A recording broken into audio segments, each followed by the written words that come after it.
Ladies and gentlemen, welcome to the 442 podcast. I'm Azar Mathani, and as always, I am joined by the wonderful Tommy Sunday. That's me. And a positively gleeful Tony O. Morning, boys. Yeah. Look at that damn smile. You've been looking forward to this one. Oh my god. Nice of you to join us. Honestly, I thought I was gonna. Have you guys ever watched Talk Sport? When Jason Cundy does the whole, has anyone seen Bruno Fernandes, Eric Ten Hag? See, I don't debase myself by watching TalkSport.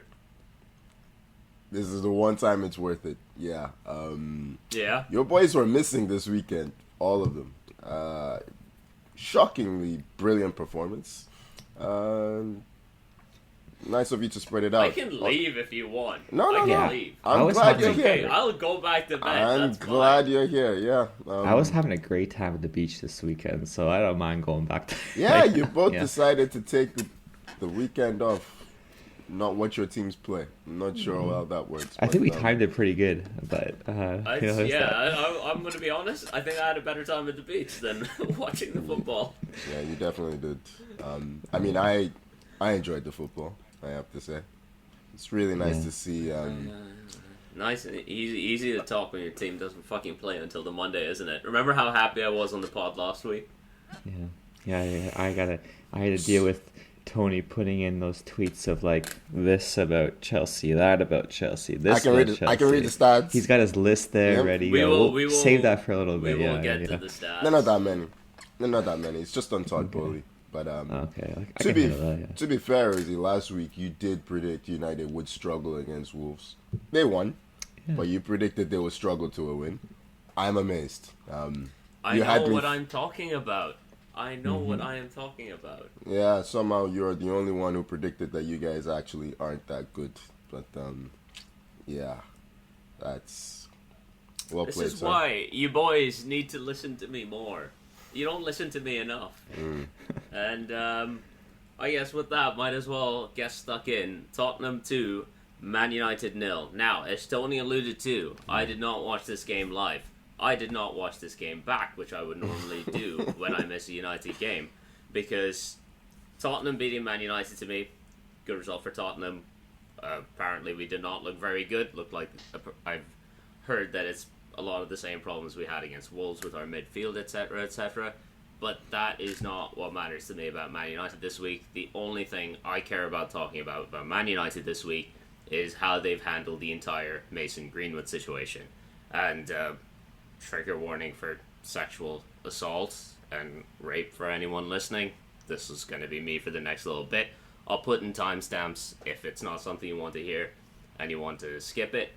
But the way that Man United have handled the entire talk around whether Mason Greenwood should return or not has been fucking disgusting. It has made me embarrassed to be a fan of the club, and it frankly, even before this game, I mean, it would have held a lot more weight if United had actually played well, but it made me not want to watch Man United this weekend. For those unaware, Adam Crafton of The Athletic has been doing God's work in exposing the absolute pieces of shit that sit at Man United at the board level.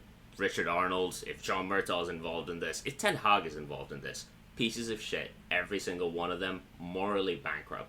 There is not a single person in the world that can listen to the audio of that Mason Greenwood thing. I think all of us on this pod, I think, have heard it. It's harrowing. It's awful. And just, I don't understand the kind of person you have to be to want that kind of person around your team, to make a decision to have that kind of person around your team. From what Adam Crafton has reported, United were set on bringing him back. Richard Arnold had briefed people that they were going to bring Mason Greenwood back as of August 7th.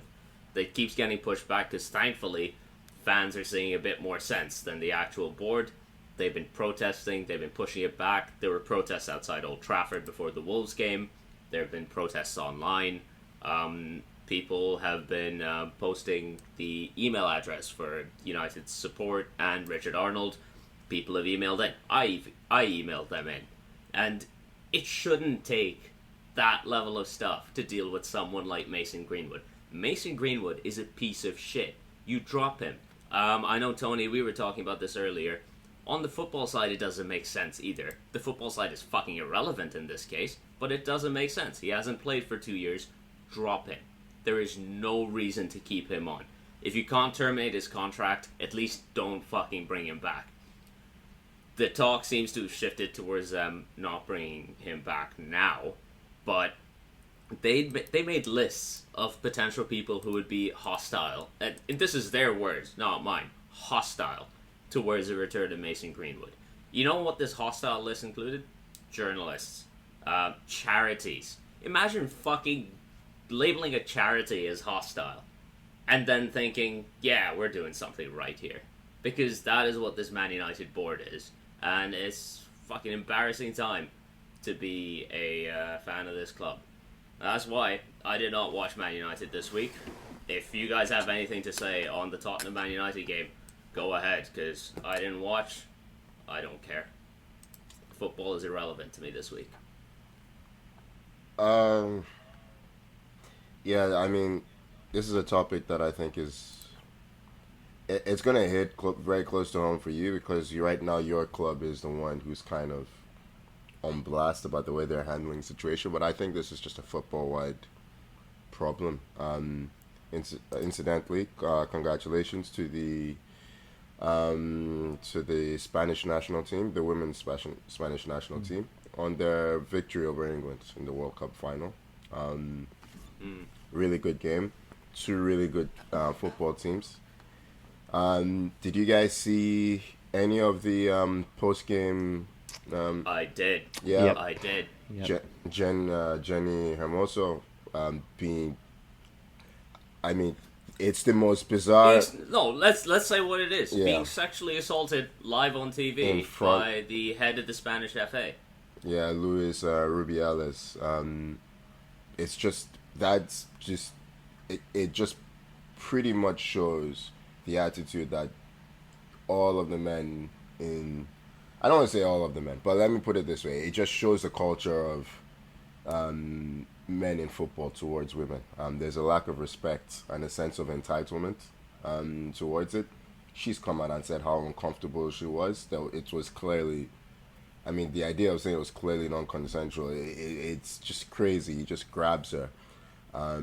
The entire Spanish campaign has been marred by their head coach. Basically, even during the celebrations, he was ignored by his players because of the scandal that's been surrounding him. He's been the reason that a lot of players just didn't straight up just don't play for the national team. Yeah, like, this is not Spain at full strength. No, it's not. I think 15 players stepped down, 3 were reinstated before the World Cup.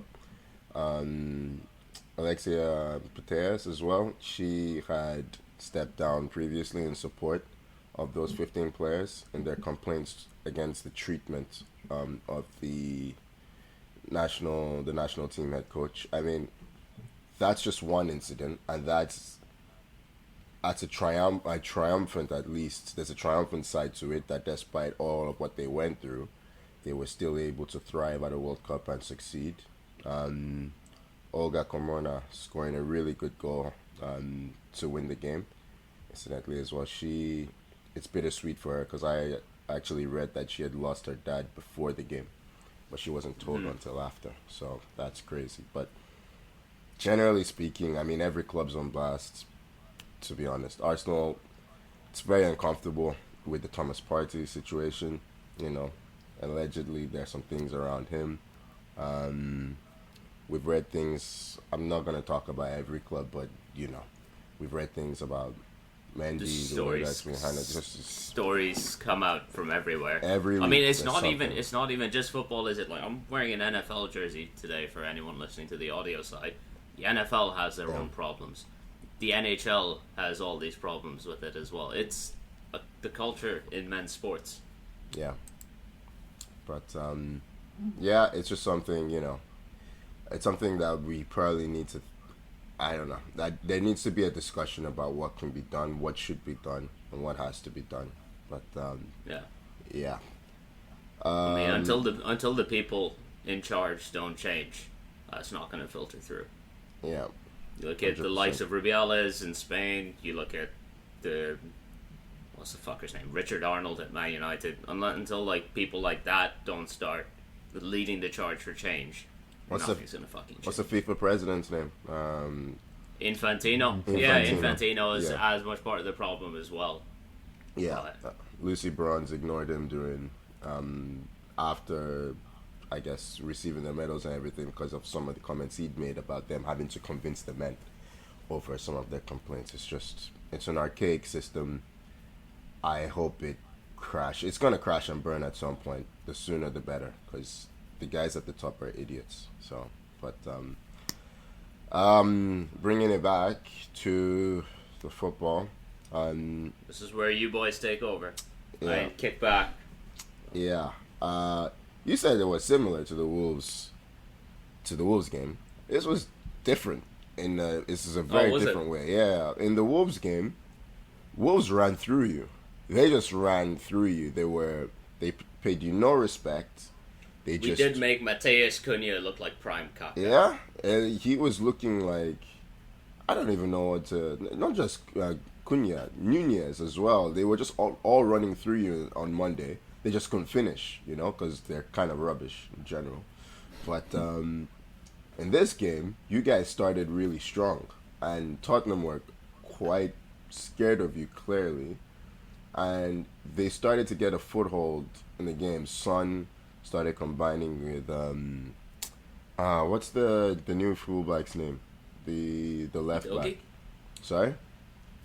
Udogie? Yeah, yes. Udogie. He started inverting, actually, which is what helped to give them a bit more dominance in the center of the pitch. How much did you both predict Mason Mount would be flop of the season? I wanted to, but I didn't know. Hey. You guys have submitted your official picks. It's too late to change those. I We checked in submitted- with the committee, and I'm so sorry, but your request for a change has been struck down. It is the most... Funny thing is, before the season started, I was talking to a friend, and I was like, if he plays in midfield, he's going to flop. I can't believe you guys signed Mason Mount to play in deep midfield. What is going on? Like... Why do you keep doing this with your signings? Why are you asking me? Because I'm not in charge. You're supposed to understand. Help me understand what is going on. Like, brother, I have been trying to understand this team ever since Ferguson retired. I've been trying to understand this team. If I understood this team, I would tell you. I wouldn't withhold the information. I'd talk about it. Did you see his face when he was subbed off? I like it when my team is good. You see his face when you're subbed off? He's like, what the hell am I doing here? I didn't.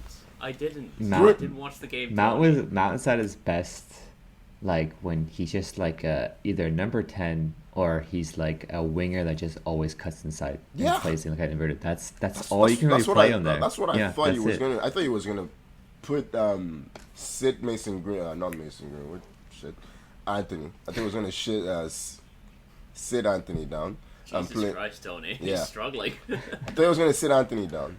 And, or at least, to be honest, I just thought he was going to sit Anthony down. Because Anthony is not good at football. He's just not. But you have Anthony there. He missing golden opportunities. Can't beat his man. Can't find a killer pass. Can't cross. He's still there. You have Bruno Fernandes and Mason Mount in midfield.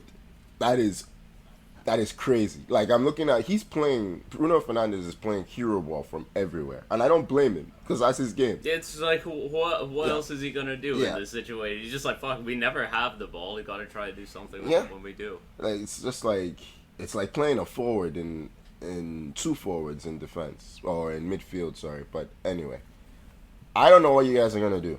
Because you've spent 75 million, or how much did you spend on Højlund?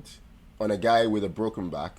I believe it is £72 million. £72 million on a guy with a broken back. You spend 65 million on, or 55, whatever it was, on a midfielder. Thank you. Please get it right. 55 million. Thank you. On a midfielder that's not a midfielder. And and there's Onana who can't pass the ball. So well done. Got one of them. Got something right. Man. Well, hey, look, we had one season where we were decent. Did you? It was a good run. Yeah. Top 4, got a trophy. I'll take it. Do you remember how we were the season before that? I'll fucking take that. I gotta say about Spurs, because you know a lot about United here. I'm surprised Maddison wasn't more of a hot commodity this summer. It feels like just Spurs just kind of got him, and no one was really else in for him. And he's actually just been hitting the ground running his first 2 games. Like, he's been a fantastic addition in that squad. I'm just surprised like someone like United didn't go for Maddison or... No, but it's the same problem. Nobody plays with a number 10 anymore. So, like, Spurs are doing it. Great. I'll be honest with you, they're going to have problems with Maddison in midfield because for the few minutes when United played football, Maddison looked lost, right? On the ball, he's a wonderful footballer. Like, he's one of the best in the league at finding a killer pass or creating an angle to create something, right? But it's all up to Bissouma and I guess it was Winks to get him the ball, right? Like, it's difficult to judge on this United performance because he just played against guys who cannot run, who cannot tackle. Like, Casemiro looks like this. He looks like he's hit that cliff. We'll see. That's going to happen when you're isolated. Yeah, we're asking him to do too much. He needs help in there. I mean, Lisandro Martinez has not played 90 minutes this season. Did he play 90 minutes in this game? I think they were about to sub him off for sure before the second goal. Like, he's not defending well either. I didn't watch, so I couldn't tell you.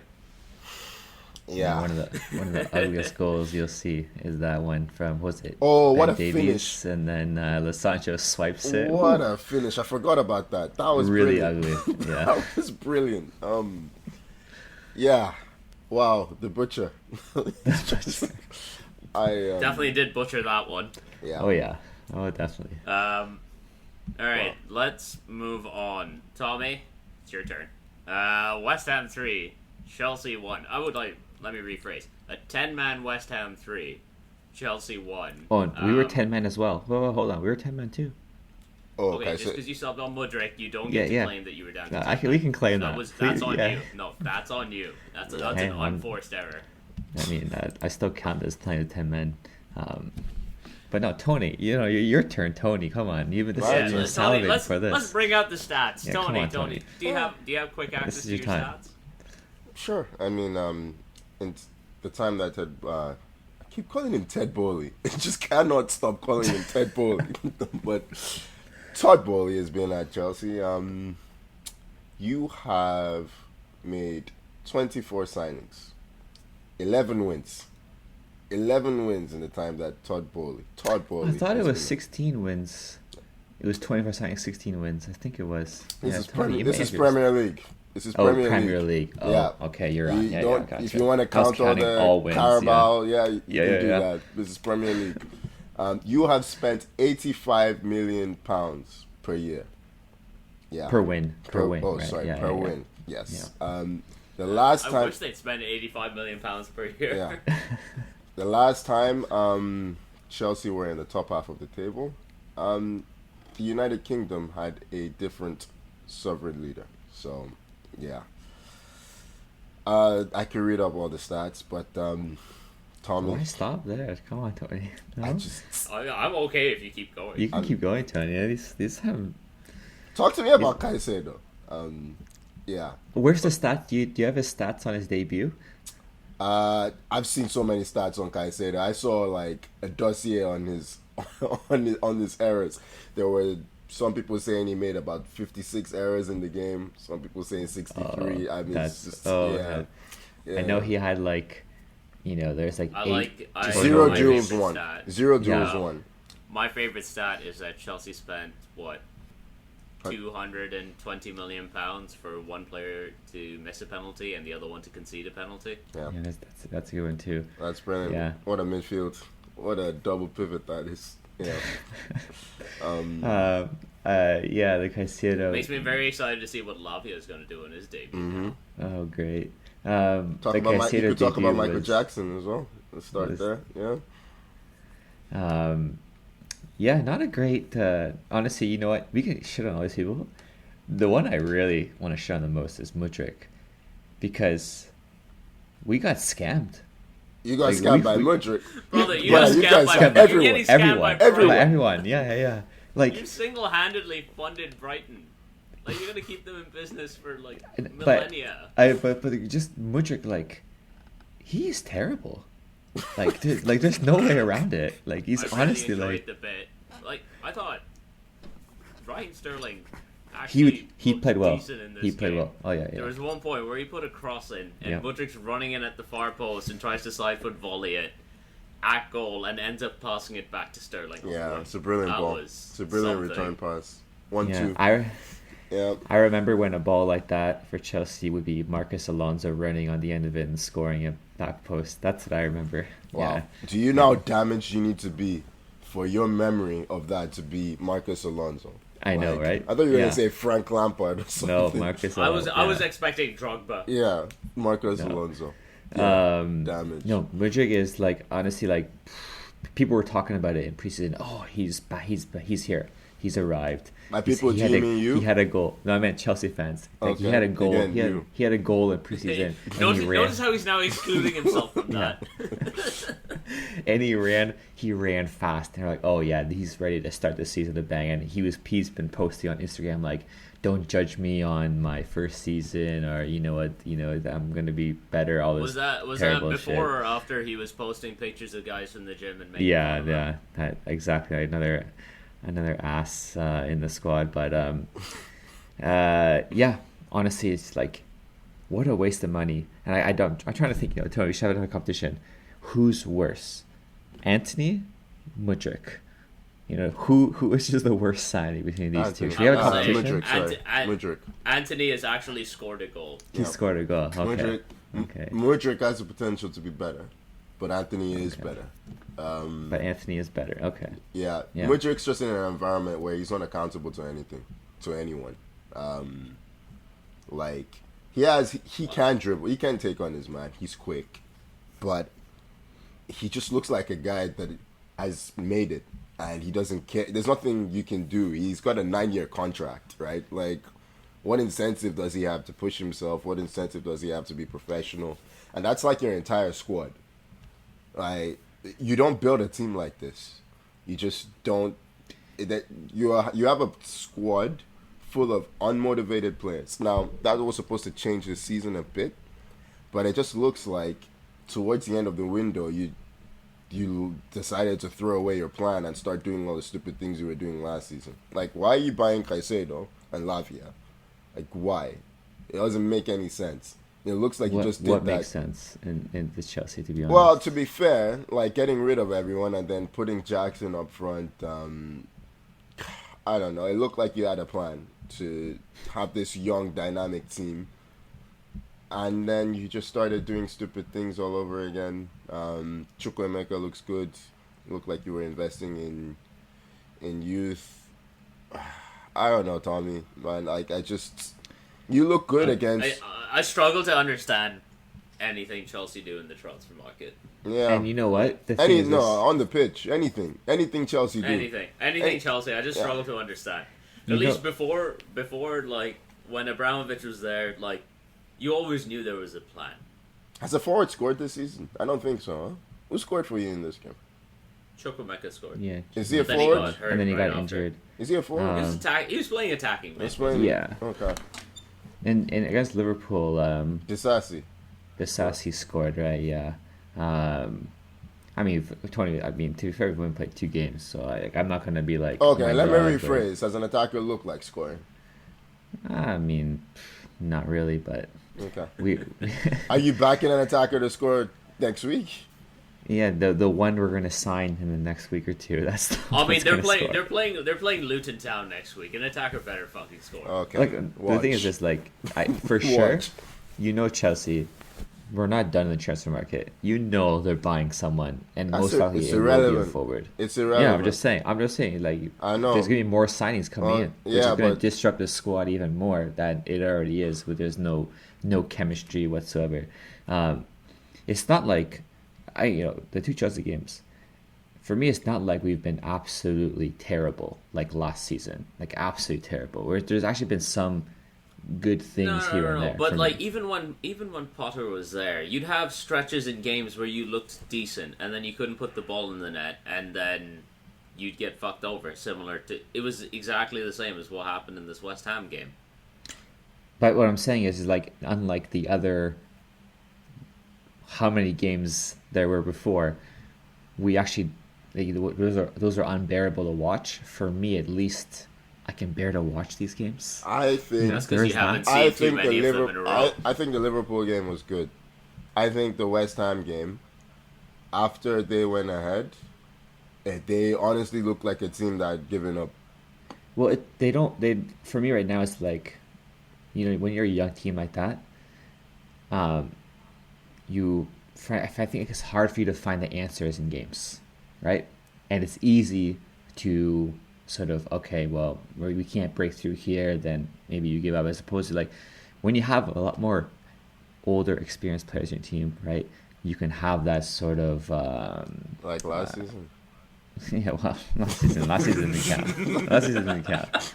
But Tommy, it's another fault. It's another fault for having a super. They're not very good. It's not. That's all it is. Yeah. They're not very good. I'm not ready to be like. You have some good players. I like Enzo. He's good. Fernandez. He's a good player. Honestly, I like Caicedo. I like Caicedo. I like Caicedo a lot. But I will also say my favorite bit of this game was just before Caicedo and Paqueta getting into it, and Caicedo waving everyone else off Paqueta, being like, I got this, and then immediately conceding the penalty, because you can't write that. That's just good comedy. What about Paqueta stopping play and demanding a foul and then getting carded? Is there something sketchy about that? Paqueta is a little bitch, but we knew that. No, I mean, was he betting on himself getting a yellow card in that game? Yeah, is that? It was so bad, Tommy had to explain the joke. Yeah. Zare didn't get it, right? So I had to explain it. Yeah. But yeah. Anyways, for me, I'm giving Chelsea a good run of games. I'm giving them like 10 games before I'm making. I don't think they're going to have a good run of games. Yeah. So we'll go from there. Did you back Chelsea for top 4? I can't remember. No, definitely not. Okay, no so chance. You know deep down. You know deep down that he's realistic. He's realistic. Top half of the table is kind of what I'm aiming for here. You might get that. Yeah, maybe. Aim Europa Conference League, Well, we'll see. We'll see about that. All right, let's move on. Man City beating Newcastle 1-0 in the what kind of derby should we be calling this? Oil spill derby. Yep. Yeah. The human rights violations derby. Yeah, it looks like an oil spill out there sometimes too. Okay, you cannot explain that one, but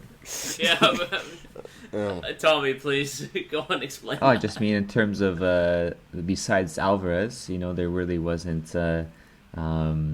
There was really some poor finishing and poor shooting, I thought, in a lot of this. How does that make it like an oil spill? They spilled their chances. That's how it is. Yeah, oh my days, you were struggling. Oh, Jesus struggling, brother. That was actually pretty darn good, honestly. Yeah. Was it? Yeah. What? Spilling their chances. You guys just. Tommy, you're never allowed to judge me for a pun again. You guys just don't appreciate my puns. There you go. Spilling their chances. That's not what a pun is. What are you talking about? Yeah, see, there's no appreciation. I'm sorry. I'm not gonna put another one in there just because of that. I think you found your reel of the part, Uzi. Yeah. I'm so lost, but okay. Just bring this back. Apparently, Foden. He did play well. It's quite a bit of responsibility on his shoulders now that De Bruyne is out for a significant period of time. I think Man City were just very professional about this game, but in the last two games being this one and the Sevilla game, It looked a bit subdued in terms of creating clear-cut chances. I know Haaland had some chances in this game, but he looked like he was getting increasingly frustrated. Yeah, I don't know. It's one to watch. They're not creating as... It looks like their machine needs a little reconfiguration. Little oil, Tony? Grease it up. You think so? Yeah? Not an oil spill, but yes, a bit of oil. I mean, from what I saw, he was still getting a lot of the ball, right? They were still passing to him. He got a lot of the ball this time. Yeah. Yeah, maybe not as much as he'd like, but his finishing wasn't on. He doesn't want the ball. Yeah. Haaland doesn't really want the ball. He wants chances. He was getting the ball because he was getting frustrated. He got some chances. You're right. His shooting, he couldn't hit the ball cleanly until he got one with his right foot from a really tight angle. But I don't know. Those are not the chances he's been getting at City. He usually gets those balls across the box, like we saw against Burnley, right? And it just looked like they weren't able to create. But hey, listen, they subdued a really good Newcastle team. City are very defensive these days with their setup. So, yeah, we're talking about them not playing very well. And they've beaten one of the better teams in the league. So, yeah, that's the standard that they've raised, right? That's the standard that they're at. So, yeah, interesting. Newcastle, I think, will be disappointed with some of the chances they had. The Wilson one, for me, that had to be a goal. Like the counterattack. Yeah. It was like 3v1 at one point, and he doesn't do anything. Doesn't pass. Goes backwards. He kind of tripped over his feet and let Vardio get put a challenge in, which is nuts. But yeah, summed them up pretty much. Yeah, still a long way to go before they're at that level, Newcastle, I think. So. Yeah, not like the games that they played last season. Yeah. It's ominous. It's definitely ominous that City can look pretty scrappy, but then also still hold Newcastle at an arm's length, really. Oh, I was going to add too, Kovacic looked pretty darn good for City. And that Chelsea sucks. Could use him in midfield. That sucks because when he's on, he is a great fit in that team. Yeah. Too bad. He has a lot to prove still. De Bruyne is out. Gundogan's gone. Oh, he's going to get game time. He's going to play. I'm saying he has a lot to prove to show he's at that level. I think he's a wonderful footballer, but he needs to up his numbers. He doesn't score or assist that often. But I don't think he is going to up his scoring assisting numbers. To be honest, yeah. He needs to. Does he? Does he need to? Yes. In that team, you can't just keep the ball. You need to do something with it, right? Like as long as he progresses the ball forward and lets someone like Foden, take care of the other part of it. But we'll see. I don't expect him. That's not been the City model though. This isn't Chelsea. That's what they do at Chelsea. If you're expecting Kovacic, give it to someone else. Let someone else do something with this. If they're expecting Kovacic to score an assist, then they're going to be very disappointed because he will not. Yeah, then they're going to be disappointed. Yeah, good. Yep. I'm happy for that. Then. Yep. We can only hope, can't we? Mm-hmm. Let's move on. Wolves 1, Brighton 4. Brighton have looked unreal to start the season off. They have played two of the predicted weaker teams, but United struggled with Wolves, so who am I to talk shit? Mitoma, that goal he scored was magic. Yeah. He's unreal. Messi-esque for sure on that one. The way he just dribbled out wide and cut in and threw 4 or 5 players. That was unreal. You know what? I thought Mitoma was just gonna have that one stretch last season where he was just like this amazing run, but he's continued it. Yeah, we had that conversation I think where we're like, he's older than we thought he was, so can he go to another level? But that was ridiculous. He and Estupinian were crazy. To be honest, they all were. It's just they've found so many ways to show up the league, Brighton. Right? Do you remember the talks about when De Zerbi came in? They're like, "Oh, why are they giving it to this guy? He's not proven." Blah blah blah. And it's just like, yeah, they keep showing that there's value out there if you're willing to look. You know what I mean? Like, in terms of their appointments with Potter, Deserby, with the players. I mean, Caicedo, they signed for, what, 5 million? Sold him for 115. They got a sell-on clause in there too, like, so it could be more. The hype with Ferguson, we've not even seen the boy do anything, and people are already saying he's going to cost Tottenham 150 million. Like, they've already put it just because it's Brighton, right? Like, he's not even playing any games. Like, yeah, I don't know. He still pops up. He pops up with goals, the little bit that he does play. Yeah, he is good. He's 18, but it's just, you know, that's the brand now. You're associated with Brighton. You're just assumed to be good, you know. And Cecil looks good. Solly March. I don't think Solly March would do this for anyone else. You know, the way he's playing, it's just the setup's perfect for him. Hey, they're getting a tune out of playing James Milner at right back. So imagine that. That's ridiculous. I mean, we need to see it against better opposition. Yeah, yeah, that's true. Yeah, Milner currently playing the Caicedo role. Makes you worry about what Chelsea have signed. Yeah. Only 50 million to get James Milner, Chelsea. Go on, do it. You know, I wouldn't be shocked at this point. Yeah. No, come on. We've already spent. Given too much money, right? Right? We can't. Right. We can't give any more, right? We could go over it. Potter, Caicedo, is Cucurella even still at Chelsea? Is he Where there? Where is Cucurella? Is he injured? He's if you go on Chelsea's Instagram page, you see he does a lot of like funny jokes and stuff like that with the squad. So he's there somewhere. He's a new Cedric. Okay. He's your Cedric. Yeah, okay. Pretty much. Wow. Yeah. 60 million. Okay. And then Sanchez for, what was it, 25 for Sanchez? Oh my god. Oh yeah. Oh my god. Imagine he managed to sell a backup goalie to you. That's some good work on Brighton's I side. just cannot believe we have Sanchez. He hasn't looked bad though. I know, but he's never looked good. Let's be honest. Yeah, but yeah. He was always like, when you looked at Brighton the last couple of seasons, he was like, man, their keeper. You know what I mean? Like, that was the spot you're like, yeah. I'll be honest. I've never looked at Sanchez and thought he was a problem. Like, I have. I didn't think he's worth signing. He's good with his feet. He is. He's good with his feet, but like, he does have a mistake in him. Yeah. I don't know. Well, I'm looking forward to seeing who did Brighton play next, because I'm looking forward to seeing him play some quality opposition and seeing how this team performs. But they play West Ham next. Away. Okay. There's some. No, it will be at home. No, they're at home. They're home. Okay. West Ham are kind of a unpredictable side at the moment, so I'm not sure what to make of that. Okay. Are they unpredictable, or are they one of the more predictable teams in the league? Very predictable. Everyone knows it's a David Moyes team. Yeah. We know what they're going to do. Oh, we didn't talk about James Ward-Prowse, by the way. Perfect Moyes signing. Perfect Moyes signing. 2 assists. Yeah. 2 assists. When I saw that first goal, I can't remember who scored it. Was it again? I was just like, yeah, this makes perfect sense. Like, yeah.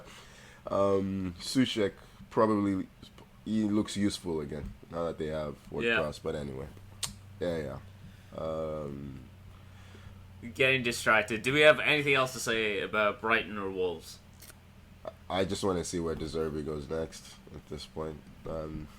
Yeah. Hey, Billy Gilmore's rehabbing his career there, so just go to Brighton, honestly. Yeah.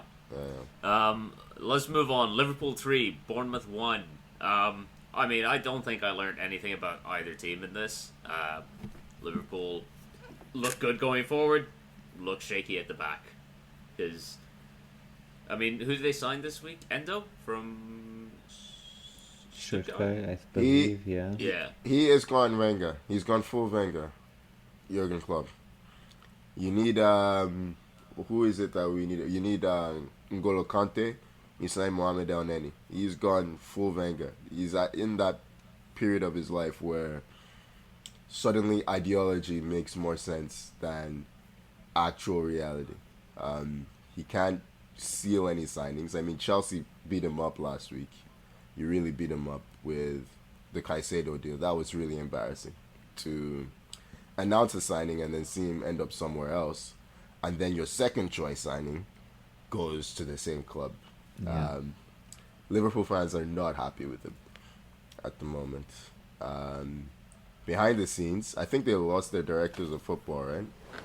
The guy that's in there right now is kind of like someone Jurgen Klopp called in for a favor, but he's only here for the summer. So if Klopp is to be believed, in the end though they got their man.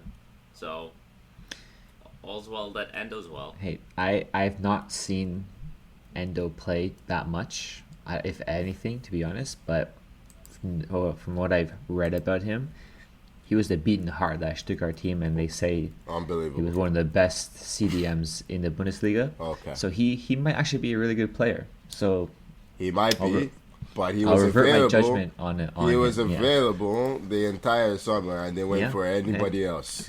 Anybody else. So all that PR, I'm not falling for that. Yeah, I'm not falling for that shit. We know what this is. He's a 30-year-old signing. It's not an aspiring signing. No, I mean, when you've been linked with everyone else and they end up with Endo, it's, this is what the fuck. that's a what the fuck signing. I am very, very thankful that they signed Endo because of all the pun avenues that's going to open up. Okay. And that is the real important thing. So thank you, Jurgen Klopp. Elsewhere, Luis Diaz looking really good now that he's back. 2 goals in 2 games. Huge plus. If he stays fit, huge plus. Incidentally, what's going on with Nunez? They've just given up on him? Yeah, he hasn't been playing much, because Jota, right? I heard all this stuff about how Nunez is going to be amazing in the second, I mean, it's early days, but I just don't see where he plays if Nunez is fit, Diaz is fit.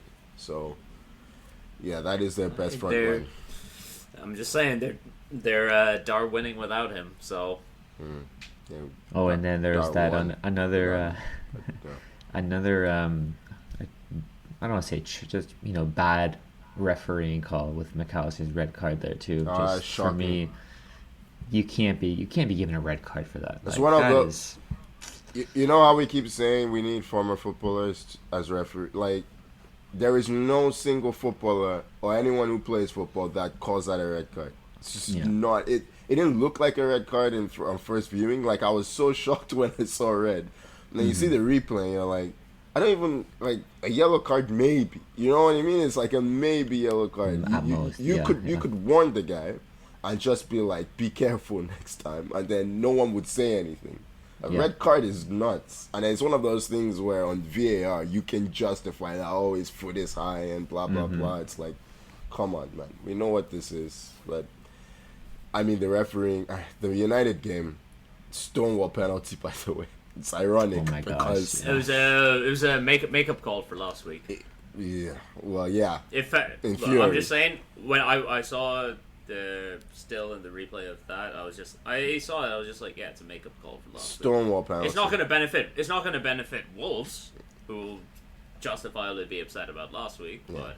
Hey, they did get an official apology. Did you see Bruno Fernandes's comments about that in the post-match? He's like, I did enjoy that. I wonder if we're going to get where's our apology? Yeah. I will say I really enjoyed that. Yeah. But let's move on.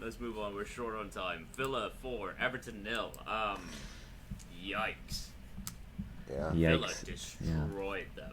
Like, Diaby and Bailey were having their way with that back line. Michael Keane, man. Oh, the fact that he's still starting games is an indictment on Everton because he's terrible. It's a I don't think Everton fans are too keen on him. No, definitely not. Yeah. It's a shock. Only I can see a little piece of you died when I said that. Anyway, we'll move on. Yeah. It's a championship squad. squad. It is. You look at it and you're just like, where is the quality? Like, their best player is what? Alex Iwobi? Like, it's a championship squad. Or is their best player the guy who's injured, comes in for 10 minutes, gets injured again? If you can't play, you're not the best player. You know what I mean? It doesn't matter if... First of all, we don't even know if he's good anymore. We haven't seen the guy play in years. Yeah, it's true. We haven't seen him. But every time we see him, he gets injured. Yeah. He's back on the treatment table. Onana, I mean... Poor guy got his cheek caved in this week. He's unlucky, that's for sure, yeah. Yeah, that's one way to put it. But anyway, we look at Onana. Okay, he's all right, but where are the goals? They have Neil Mopé up There's front. no goals in this team. There's no goals in this team. No, yeah. Neil Mopé. You saw it last week, right? You saw it last week when they actually created chances. There's just no finishing. And then the defense, man. And what was the last? Did you guys see the last goal? I've not seen that goal before. Oh, the throw in Ashley Young, right? I've never seen that goal before. It was crazy. Oh, that was crazy. It looked like he was. Imagine. No, Tony. Yeah. Imagine he was trying to fake the other way, and then throw it to the other side of the pitch. Yeah. It's just like, I looked at that and I'm just wondering, like, what is going through your mind to think that's okay? Like, and it's actually Young of all people. I know, right? Like someone who's supposed to be experienced. Yeah. It's like he forgot which club he's playing for. And don't forget who he's passing the ball to. Keane, who is slow. He's not going to get there anyways. Yeah, but he has no touch. Come on. Keane's defense this time around, if it were me, I think, and I see you do that, my head's gone. Like, my head's gone. He did well to not get a red card. He just let the guy go at that point. Yeah, that's true. Yeah. Who scored? Duran. Was it Duran that scored? Yeah, he just the sub. John Duran. He almost missed it. He almost messed up with his first touch. Yeah. It's impossible to mess up a first touch against Everton, though. Even if you do mess up your first touch, you'll probably get the second one anyway. Yeah, fair. Sean Dyche gone by Christmas. Yeah. Frank Lampard back? Lampard back in, or what? God. I can't remember the last time an Everton manager finished the season. Good luck to whoever goes in that job. Yeah, have fun. Have fun. Yeah. Let's move on to another team that struggled this week. Fulham 0, Brentford 3. They've sold Alexander Mitrovic to Saudi. Where are the goals come from in the squad? Yeah. Raul Jimenez is there, but he hasn't really been a factor in the Premier League since his head injury. Mitro's goals were like powering this team last season. You're not going to get to play Everton every week. You can't start Raul Jimenez in the Premier League. He's as a backup option. I think that was their initial thinking, buying him. I think it was really cheap from Wolves. Okay, great. He's a sub, comes in. If they're relying on him all season, they're going to be in big trouble for sure. Yeah, West London derby as well. It's a big derby for both teams. Fulham have not looked good at the start. They won last week basically because Everton lost. Like, they just, couldn't put the ball in the back of the net. Brentford look like they're not missing Tony at all. Not at all, yeah. Like, Mbeumo and Wissa are really stepping up. Yeah, pretty much. Did you like Mbeumo's penalty? He's very the very Tony-esque. Yeah. It's good. It was good. Mm-hmm. Leno looked lost, but they look like they're in trouble. They need something. They need a signing and like something to spark. William's not there anymore, right? I think. William's there. He's there. He's there, but Saudi have been linked with him as well. Yeah, I saw the Saudi links. I thought he had taken the money. Paulinia isn't playing because there have been. Paulinia's injured. No, is he? No, I'm pretty sure he's injured. He got hurt in preseason. Oh, he played. He came on as a start. Yeah, he came on as a start. He just didn't start, so he's probably still easing back in. Okay. He's not full fit. He's not fully fit. Yeah, sure. Yeah. They need him back. They signed Adama Traore. Yeah. How did I miss that? The big oily boy is back. It's not the Premier League until you're seeing Adama Traore getting greased up on the sidelines. Yeah. Let's move on. Nottingham Forest 2, Sheffield United 1 on Friday night. I really enjoyed this game.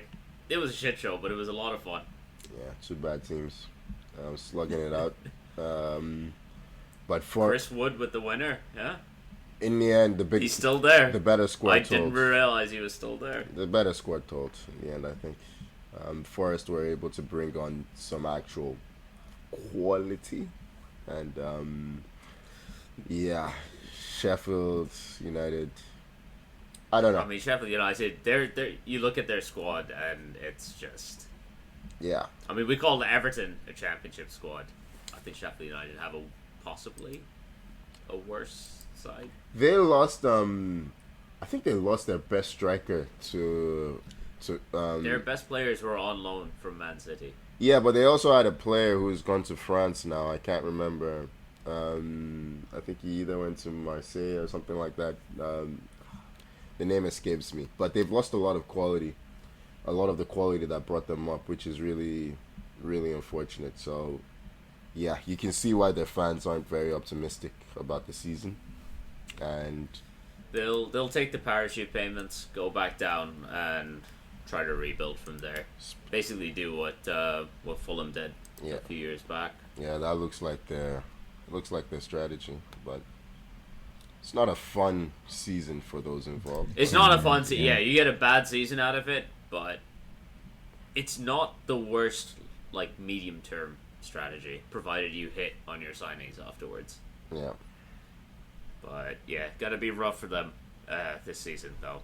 And that brings us to Crystal Palace versus Arsenal, which is taking place today, Monday.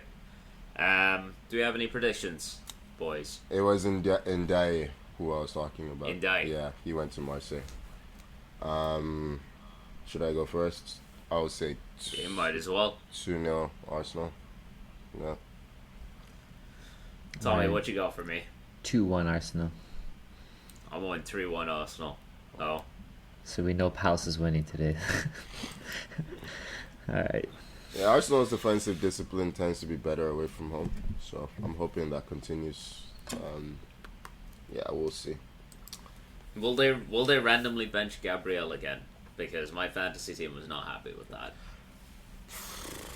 The only player I have in my team is Saka for Arsenal. He's a guarantee. Well, I have Saka and Gabriel, and I was like, right, these are two nailed-on guys, and then you fucking bench Gabriel.